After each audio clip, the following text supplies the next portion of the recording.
طبعا هذه الوجبة هي وجبة دغدغنة في الأرض مردغنة، يا للروعة. يقوم هنا بجلب الفروج ويقوم بوضع البهارات عليه، ويأتي بالأحمر الإبراهيمي والأصفر الصفوري، ويأتي بالزيت من أجل أن تهج من البيت. نعم، وهنا يقوم بالفاس والماس والفلعسة بهذه الطريقة.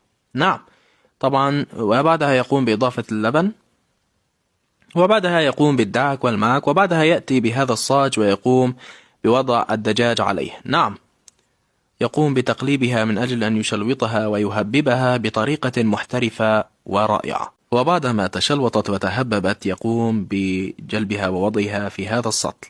نعم، وبعدها يأتي بالخضروات والبصل من أجل أن لا تقول لا أعلم ماذا حصل، ويقوم بوضع الفروج أيضا فوق البصل، وبعدها يقلبها بهذه الطريقة، وبعدها يقوم بتعبئتها في هذا السطل، وبعدها يقوم هنا بشنقعة الحليب أو اللبن